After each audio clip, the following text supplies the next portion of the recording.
baru aja liburan. Udah banyak banget tugas yang deadline. Ini mah bukan liburan happy, liburan bikin stres. Bro, lu punya mata nggak sih? Harusnya gua yang nanya, lu punya mata apa enggak? Lu jangan nyari masalah, gue udah banyak tugas nih. Bro, yang pusing gara-gara tugas tuh nggak cuma lu. Gua juga pusing. Lu gak usah nyolot dong, ngomongnya biasa Lah. aja. Yang nyolot lu dong, bukan gua dong. Udah ngapain pada berantem sih, baru juga lebaran. Udah lagian kan berantem gak tugas. Tahu daripada ribut-ribut mendingan kerjain tugasnya. Kalau udah selesai kan enak. Jangan mending sekarang baikan aja deh. Ya udahlah, gue juga capek salah-salahan mulu, lagian gak ngelesain tugas gue juga. Ya bro, sama.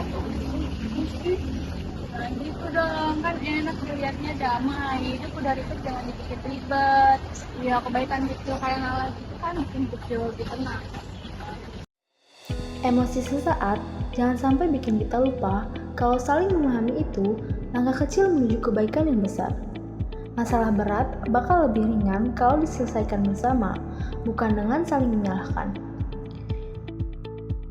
Daripada energi habis buat marah, lebih baik saling dukung, karena kadang kebaikan sekecil itu udah cukup bikin hari jadi lebih baik.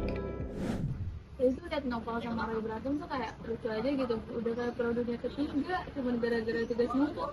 Bener sih, emang semuanya lagi pada pusing sama tugas, cuman ya mungkin karena mereka stres jadinya jadi nurut emosi. Itu juga ya, lagian tugas berat banget, numpuk banget lagi, udah kayak bikin kepala panas. Namanya juga masih awal liburan, jadi otaknya masih panjang kali ya. Nah itu tuh yang penting, harus nahan emosi gak sih? Soalnya emosi juga gak bikin tugas cepet selesai gak sih? Bener sih, dan gak semua harus dibawa emosi juga. Iya bener tuh, soalnya emosi tuh bisa bikin badan sebetulnya. Kita tuh harus biasa buat ngendaliin emosi kita, kayak dikit-dikit. Jadi lama-lama juga biasa ngendaliin emosi kita. Siapa tahu ya dengan kita jadi buat tenang dan gak meledak, suasananya jadi bikin lebih damai, tenang, dan orang juga ngeliatnya jadi lebih tenang aja. Iya bener kayak gitu. Saat tekanan datang, jangan biarkan emosi yang memimpin. Kadang, menenangkan diri dan saling memahami justru jadi kebaikan kecil yang berdampak besar. Kadang yang kita butuhin bukan nyalain orang lain, tapi ngerem dikit biar kepala dingin. Dari situ, hal kecil bisa jadi awal buat suasana yang lebih baik.